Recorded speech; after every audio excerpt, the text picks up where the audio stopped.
What's up, guys? John Bird III here, and we're back again for another video. Today we're talking about my deep diving crankbait setup. So as you know, this is the last video in the crankbait series. So we're going to talk about my deep diving crankbait setup, the rod, the reel, the line, the bait, and why I chose this particular setup for deep diving crankbaits. So to kick it off, we're going to start off with the reel. The reel on this setup is the BB1 Pro. So one thing I want to talk about with the BB1 Pro, this is a crankbait reel, but it is more so designed for heavier baits. So when you're talking about throwing a crankbait with the BB1 Pro, throw something like a 5XD, a 6XD, a 8XD, a 10XD, even a half-ounce red-eye shad, because where this reel shines at is when you throw very heavy baits. So you can get away with throwing like a 1.5, but I'm telling you, the sweet spot for the BB1 Pro is any bait right around that 3/8 to a half ounce or bigger, because it holds so much line. So this thing holds 200 yards of fluorocarbon line. So you can put a lot of line on this, but when you pair it with a bigger bait, that is where the optimal performance for this reel falls into play. So again, make sure if you're looking at getting a BB1 Pro, make sure you use this reel for something with a more so heavier technique. So you can throw Alabama rigs on this. You can flip like heavier like weight. So like I said, like your 3/8, your half ounce, you can flip with this reel. You can throw big crankbaits like this 6XD that I got tied on here. So anything heavier, that is where the BB1 Pro is going to shine. All right, so now we're going to talk about the rod. The rod that I have on here is the 8XD. So the 8XD rod, again, like we talked about in the last video that I kind of mentioned, it is designed to throw 8XDs. And Lew's does make a 6XD rod. But the reason why I chose the 8XD rod, the only difference between the 6XD rod and the 8XD rod is the 8XD rod is 2 inches longer. That's the difference between the two. So I figured, like, I don't throw a 6XD a whole lot. Well, I don't throw an 8XD a whole lot.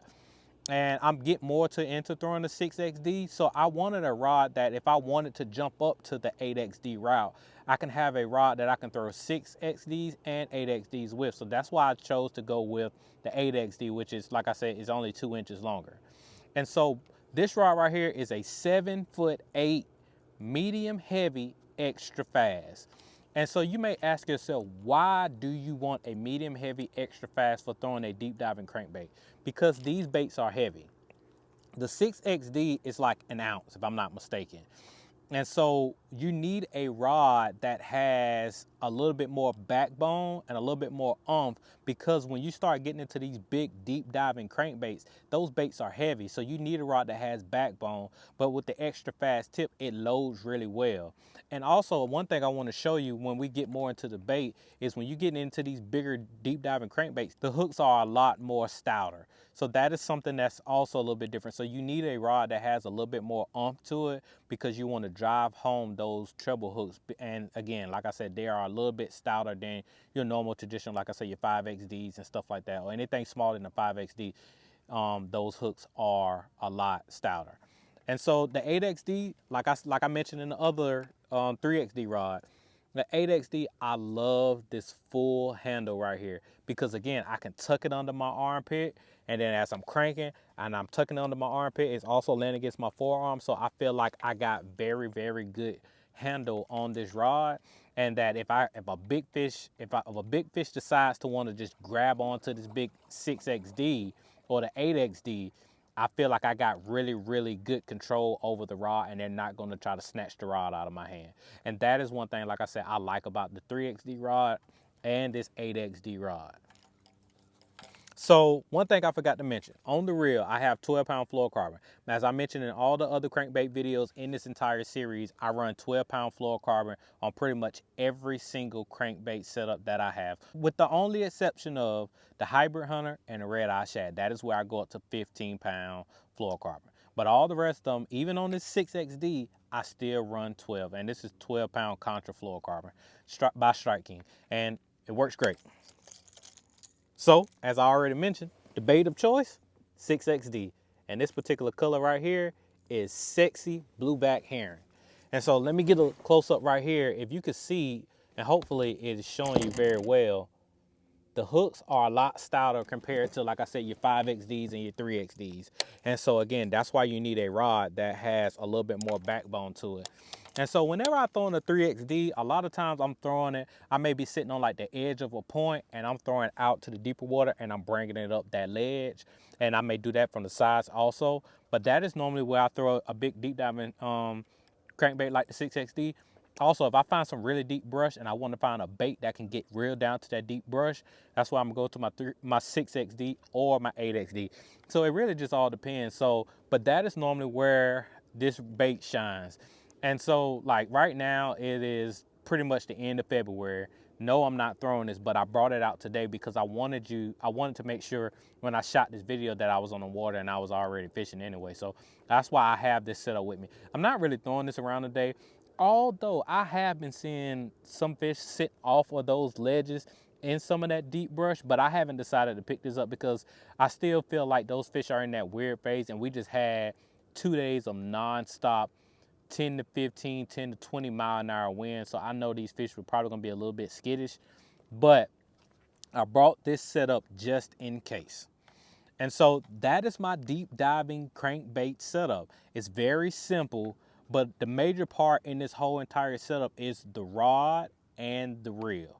Because again, you need a reel that can launch these baits, because if you want them to reach their optimal depth, you need to make a very, very long cast, which is where the BB1 Pro comes in at. Because of the deeper spool, you can hold more line, so you're able to make a very long cast. But not only that, when you turn the handle, even though this is, because the gear ratio on this reel is a 6:2:1, it still takes up a lot of line because of how deep the spool is. So that's another thing to keep in mind.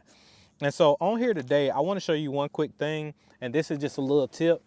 If you can see right along the edge right there, I don't have my line spooled all the way up.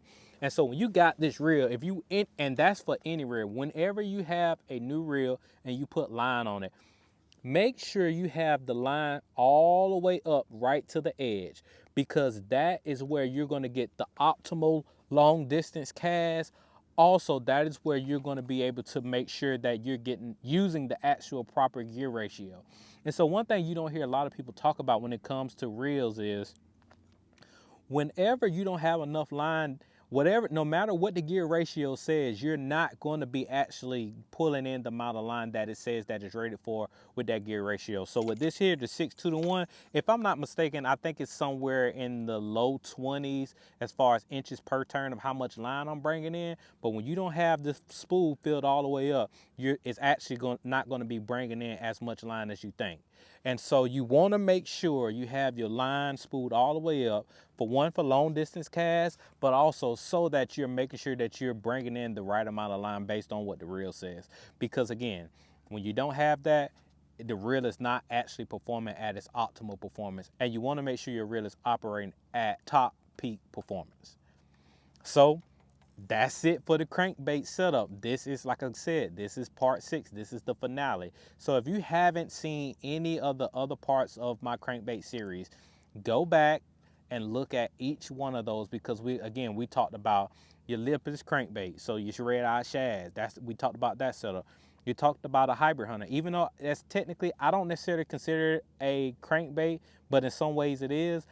We talked about that setup. We talked about your super small crankbaits like a Lucky Shad or a Rapala Shad Wrap. We talked about my setup there. We talked about my square bill setup. We talked about my mid diving setup. And again, in today's video, we just talked about my deep diving setup. So if this is the first video you're tuning in, make sure you go back and watch the other 5 videos within this series, because I'm telling you, you want to make sure you have the proper setup when you're cranking or for any technique. And so that is what this channel is all geared towards. So like this video, share this video with somebody. Make sure you subscribe to the channel. I'm JB3, and I'll catch you later.